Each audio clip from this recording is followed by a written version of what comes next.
Está no ar o Chão e Paz, o programa que te deixa em sintonia com as coisas de Deus e por dentro de tudo o que acontece na Arquidiocese de Salvador. Nós estamos no Seminário Central São João Maria Vianney, na Federação, casa que forma os futuros padres da nossa igreja e que recebe a equipe do Chão e Paz sempre com muito carinho. Ao longo desta edição, você vai conhecer espaços aqui dentro desse lugar que é tão especial e também vai conhecer o conceito de segurança alimentar. A gente vai mostrar o que isso significa e de que forma interfere na sua vida. Tudo isso você confere a partir de agora no Chão e Paz. Encontrar um cardápio nutricional que agrade o bolso e o público infantil requer jogo de cintura. Mas a Pastoral da Criança encontrou uma maneira criativa para isso. A repórter Rosa Brito conta pra gente. Muito se tem falado sobre reeducação alimentar. A Pastoral da Criança encontrou uma forma de ajudar as mães a ensinarem os filhos a comer bem desde cedo. E o melhor, sem prejudicar o bolso. Quero acordar bem cedinho, fazer um lanchinho, laranja, café, leite e pão. Quero também chocolate, iogurte, abacate, biscoito, presunto e melão. Quero comer toda hora. A Pastoral da Criança completou 32 anos. Aqui em Salvador, 29 anos que nós trabalhamos com esse projeto, né? Dentro da Pastoral da Criança, de alimentar-se bem. Não só nós, como líderes, né, que acreditamos no que estamos fazendo, como as famílias que nós acompanhamos e os admiradores que são os nossos parceiros. Em geral, isso aqui é uma pequena amostra do que nós fazemos nas paróquias e nas comunidades. Lá nós fazemos um curso que leva 2 dias, né, a duração de 2 dias, porque são várias receitas que nós trabalhamos. Com o mingau, com o café, com o lanche, com o almoço. E depois passamos essa receita para as mães e as líderes, quando chegar em casa, colocar em prática.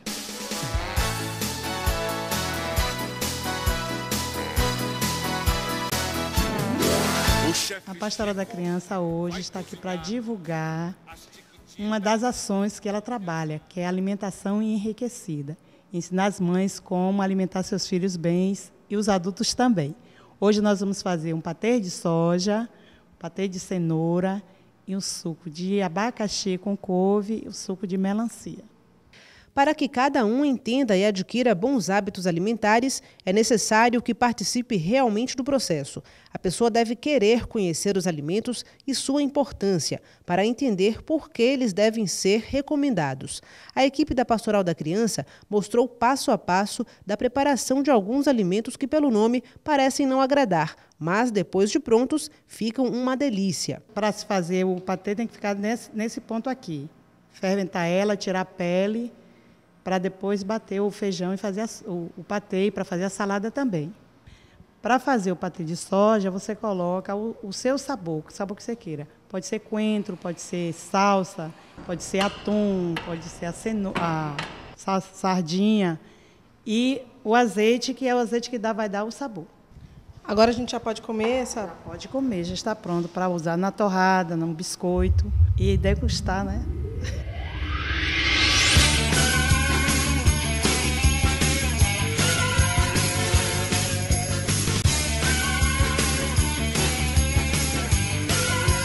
Criança nossa que nós estamos fazendo peso e ela disse que só comia carne. Ela disse que a minha criança só come carne. Aí a gente fez um hambúrguer de cenoura e ela comeu, ai que delícia eu usar essa carne. Era uma criança de 3 anos. Ela comeu um hambúrguer de cenoura achando que era carne, então ela não comeu cenoura. Alguns alimentos poderiam ser melhor aproveitados. Cada prato preparado tem o seu ingrediente especial, algumas vezes algo que nem sabíamos que poderíamos comer. Além disso, muitos desses ingredientes aliviam também no bolso. E a melancia, ela é um exemplo desse usar, que você pode usar ela os 3 substratos dela, né? Porque você pode usar a casca, a entrecasca, né? A entrecasca dela, você pode fazer doce, você pode botar na sopa, você pode fazer uma moqueca, né? Como a gente usa o chuchu. Você usa a polpa da fruta, porque você tanto chupa como você pode fazer suco. E você usa a semente, que como a semente da abóbora, da melancia, do melão, você pode fazer uma paçoca e a partir dessa semente você fazer um suplemento alimentar. Entendeu? Então, eu acho importante esse trabalho nosso exatamente por isso, porque a gente faz essa educação a partir de nutrientes, de ingredientes que não estão difíceis. as nossas famílias, principalmente as nossas famílias carentes. Depois de tanto trabalho, é bom ver aqueles ingredientes se transformarem em comida saudável e nutritiva. Aqui nós temos uma salada, né? Manga, cenoura, beterraba e as passas para encher os olhos. Porque a alimentação, primeiro nós alimentamos pelos olhos, depois o estômago. Às vezes você vê um prato feio, não dá o valor, mas se um prato está bem arrumado, bem colorido, você vai comer com vontade, né? Com apetite. E aqui nós temos a proteína da soja, né? Que nós fizemos uns quibes e uns bifes. Uma salada de soja com cenoura e couve, patê de cenoura com sardinha, um patê de soja e o suco. O suco verde de couve com abacaxi e um de melancia. Porque a casca da melancia, ela vira um doce, vira uma cocada, um ensopado, uma salada crua, uma farofa. Então, não jogamos nada fora da melancia.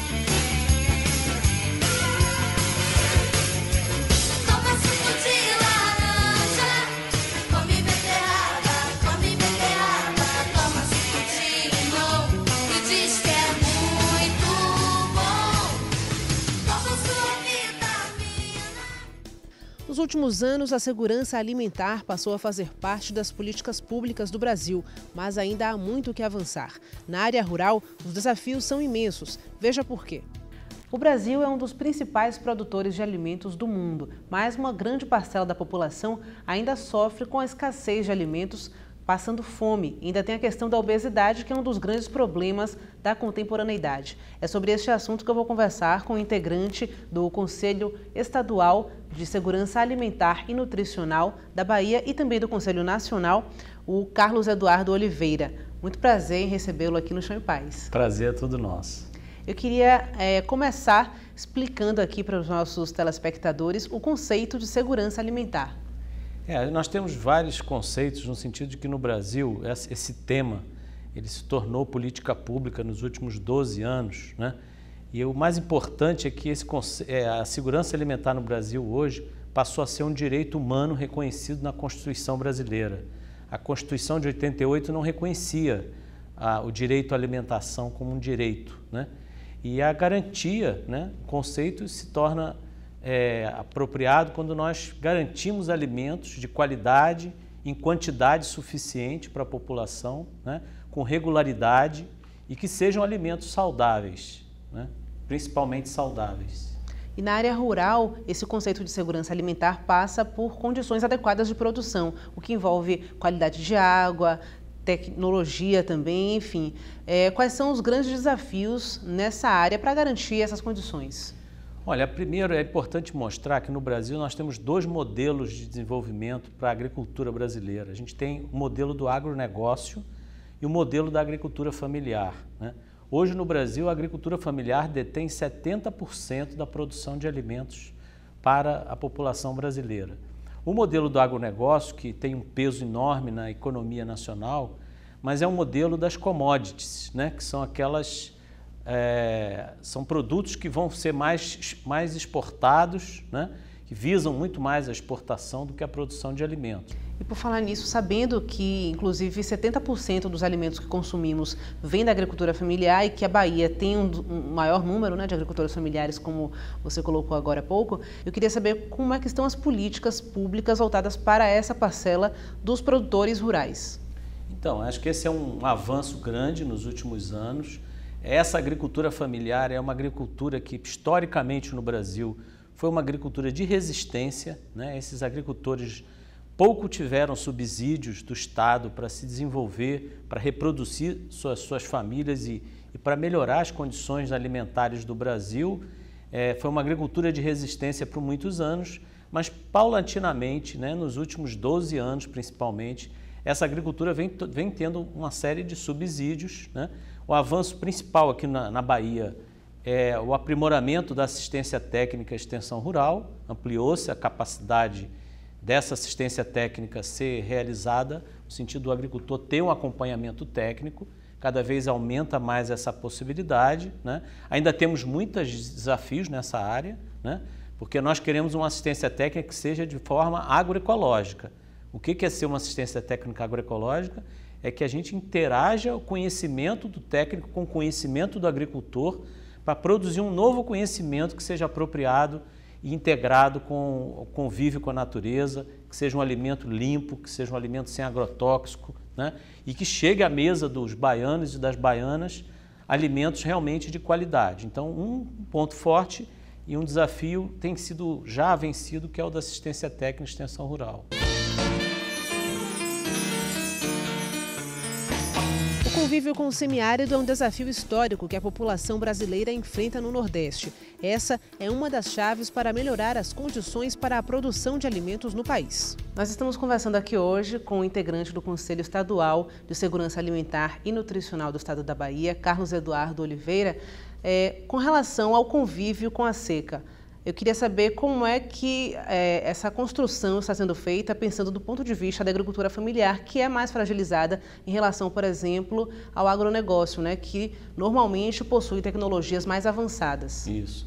Então, nós temos aqui no estado da Bahia e no Nordeste brasileiro, na região semiárida, onde a seca se pronuncia com mais força. Primeiro, a gente tem uma realidade que nós tivemos recentemente a maior seca dos últimos 50 anos. O que houve morte de animais, o que houve uma série de problemas, mas nós percebemos que, diferente de outras histórias passadas, de outras épocas, nós não tivemos saques, nós não tivemos êxodo rural.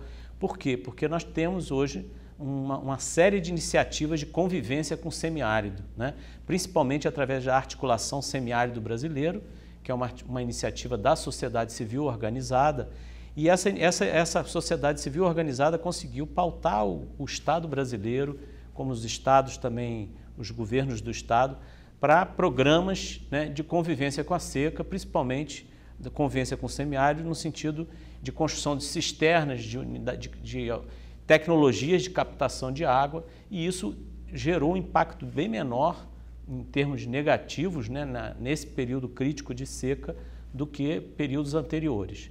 A nossa preocupação hoje é que nós estamos entrando num novo período agora de seca e nós precisamos que essas políticas continuem sendo efetivadas e ampliadas.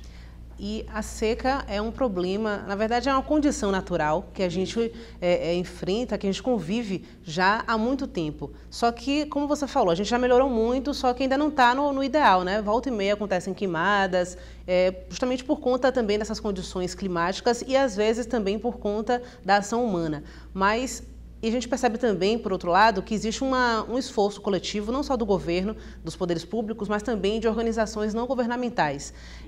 Eu queria saber o seguinte, qual é o caminho correto, o caminho ideal e eficiente para que essa convivência seja realmente equilibrada? Primeiro a questão é o suprimento de água. O suprimento de água, nós não acreditamos no suprimento de grandes obras, como a transposição do Rio São Francisco, que muitos dos telespectadores já conhecem, já ouviu falar.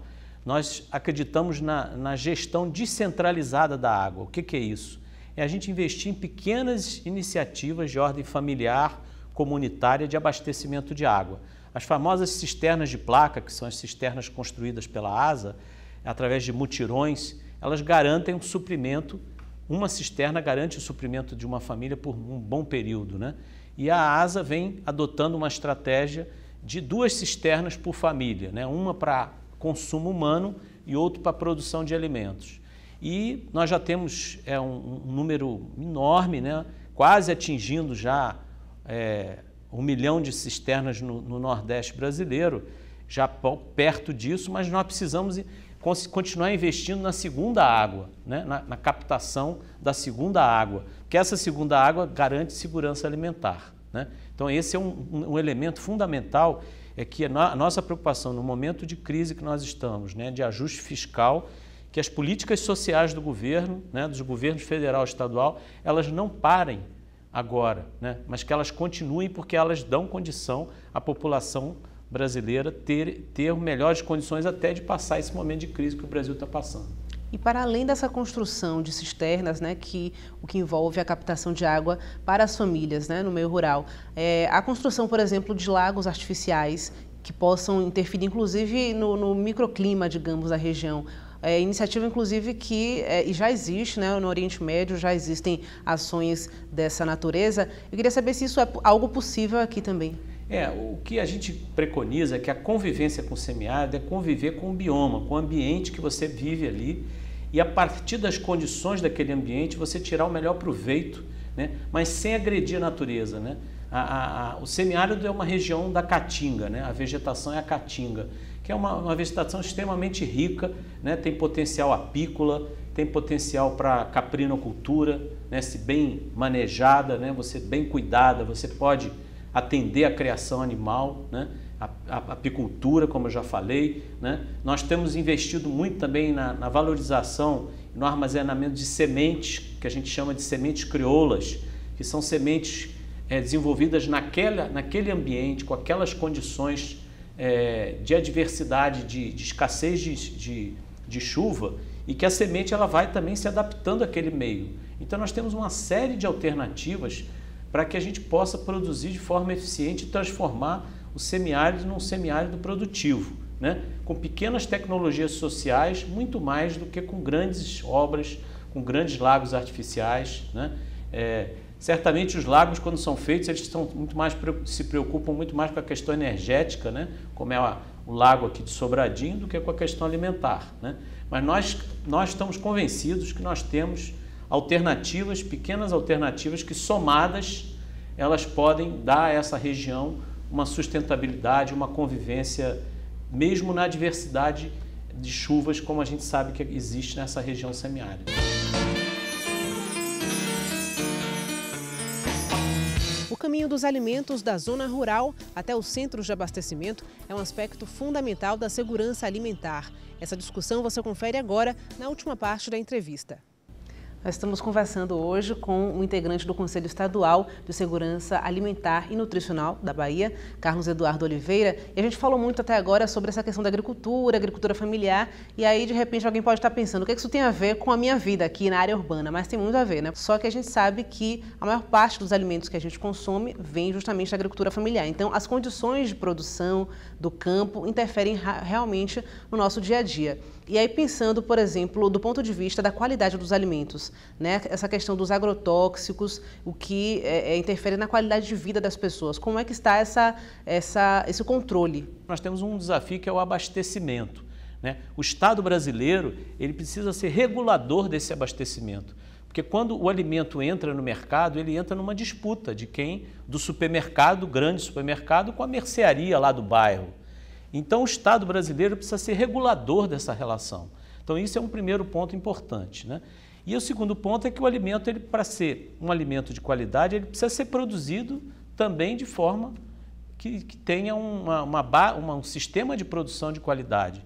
E esse sistema é o sistema agroecológico, que é um sistema que tenta aproveitar o máximo possível os recursos locais, né? Usar menos possível os agrotóxicos, né? E, se possível, nem usar os agrotóxicos, né? No sentido de fazer um manejo orgânico dos seus solos para produzir um alimento orgânico, né? Uma alimentação que possa ter qualidades biológicas, que possa ser realmente uma alimentação e não simplesmente um produto. E esse excesso de agrotóxicos, ele tem alguma relação com, por exemplo, o problema da obesidade que vem sendo enfrentado pela saúde pública brasileira e também pelo alto índice de incidência de câncer também nas pessoas? Acho que a questão da obesidade, para nós, é um desafio grande, porque a população está tendo acesso, né? O Brasil saiu recentemente, no ano passado, do mapa da fome, isso é um dado importantíssimo. Um conjunto de políticas permitiu que o Brasil saísse do mapa da fome, né? Mas, infelizmente, a qualidade alimentar da população, a educação alimentar ainda é muito frágil. Então, nós precisamos investir nas escolas, com as crianças, com os jovens, né? Realizar campanhas, né, de televisão, campanhas públicas, para educar a população a realmente consumir alimentos de qualidade. Nós temos o Ministério da Saúde divulgou um guia alimentar, que é uma orientação de como se alimentar de forma mais saudável, que pouco está sendo divulgado para a população em geral, né? Então, nós precisamos conscientizar a população de consumir né? A gente comer menos, mas comer com qualidade, né? Isso é um elemento mais, vamos dizer, preponderante para diminuir a obesidade, que é um problema, é o maior problema de insegurança alimentar que nós temos no Brasil. Come-se muito, mas se alimenta pouco porque a qualidade alimentar não é muito satisfatória. E a gente espera que esse problema seja realmente superado, né, a partir dessas discussões que vêm acontecendo, promovidas pelos conselhos estaduais e pelo Conselho Nacional também, como é que vai acontecer agora em novembro. Eu agradeço muito a sua participação aqui no programa Chão em Paz. Muito obrigada. Tá bom, muito obrigado a todos e também o Conselho Estadual de Segurança Alimentar, né, e o Conselho Nacional também agradece. Os medicamentos fitoterápicos têm ganhado popularidade. Os benefícios dessas substâncias você confere agora na reportagem de Sara Gomes. Há 20 anos, a Pastoral da Saúde, presente na paróquia Cristo Libertador, Rei do Universo, desenvolve um trabalho muito especial, que é a produção de medicamentos naturais através das ervas medicinais. Todas as tardes, os agentes se encontram na Casa da Pastoral, localizada no bairro Dom Avelar, e sempre contam com a ajuda de membros da Pastoral da Criança. Nós temos uma casa onde a gente trabalha com a Pastoral da Saúde, com as ervas, com as plantas. E aqui as pessoas que vierem aqui, eles vão encontrar pomadas para dores, pomadas para problema de coluna, nas articulações, né, problema de pele, tumores também externos, né, que já estão bem elevados, eles também podem ter uma diminuição, né, cistos, essas coisas. E é nessa pequena casa que, com muito cuidado, a Pastoral da Saúde coloca em prática os conhecimentos adquiridos ao longo dos anos. Para se tornarem medicamentos fitoterápicos, as mudas, cascas, sementes e raízes passam por um processo de manipulação. Para entender um pouco sobre como acontece esse processo, Gertrude Santos de Jesus mostra como é feita uma tintura, tipo de xarope, que é utilizada por adultos em casos de sinusite. Então, tem fedegoso, catuaba, jatobá, umburana, que não tem ainda não, canela, angico, cravo, velame, pitanga e só. Isso aqui é para fazer uma tintura de sinusite. Aí a gente coloca aqui nesse vidro, ó, bota os cascos primeiro embaixo. Para se obter um extrato bem melhor, se bota os cascos primeiro, né, as raízes. Por cima vai as folhas. Aí eu vou botar aqui agora 300 álcool de cereais, 300, 150 de água. Se a água for mais do que o álcool, o extrato não presta, ele fica aguado. Então tem que fazer mais o álcool mais e a água menos. Entendeu? E ele tem que ficar aqui coberto. Aqui ele vai ficar durante de 30 a 40 dias para se obter um extrato beleza, bom, viu? Para sinusite, para circulação, para dor de cabeça. Além da tintura, aqui também podem ser encontrados xaropes, pomadas, sanativos, cocadas para garganta inflamada, argila. Vai encontrar também aqui um tipo de xaropes, né, que são feitos com várias ervas, mas as ervas são divididas para alguns. O xarope de criança tem umas ervas que a gente escolhe e que faz com aquilo, uma quantidade menor, mais fraco, digamos assim, para que não tenha problema. Aí, então, isso cura a gripe da criança, isso vai curar o resfriado, tosses, assim, que vai acontecendo. Depois, a gente tem um que é também próprio para adulto, né? Com essas ervas, mas com uma quantidade mais elevada, para que possa também ter uma cura. Mas você deve estar se perguntando onde são encontrados tantos tipos de folhas, cascas e raízes. Uma parte a Pastoral da Saúde compra, a outra está bem pertinho, no quintal da Casa das Irmãs Servas da Sagrada Família. Aqui tem de tudo: melissa, coentro da Índia, cidreira, pitanga, graveto do cão, hortelã grosso, erva doce, arnica, barbosa e outras plantas que são usadas em tratamentos. Nós somos um grupo de 13 pessoas.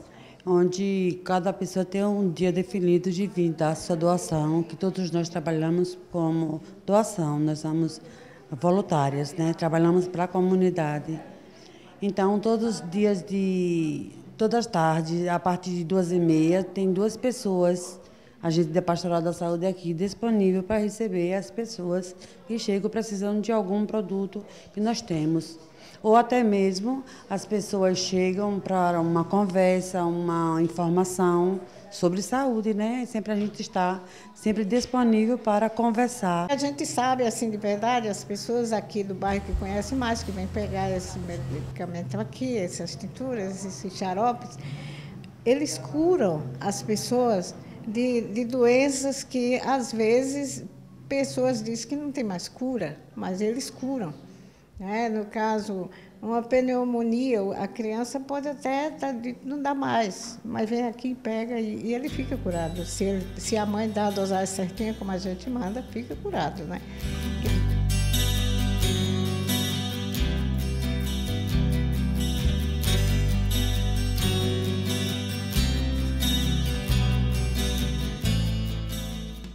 Chegou a hora de encerrar mais esta edição do Chão e Paz, hoje aqui direto do Seminário Central São João Maria Vianney, na Federação, a casa de formação dos futuros padres da nossa igreja. Eu espero que você tenha aproveitado esta edição preparada com tanto carinho para você. Para ficar por dentro das informações da Arquidiocese e também para rever esta e outras edições do programa, acesse o portal www.arquidiocesesalvador.org.br. E para manter contato com a nossa equipe, o nosso e-mail é chãoepaz@arquidiocesesalvador.org.br. Para você, uma ótima semana. Fique com Deus e até o próximo Chão e Paz.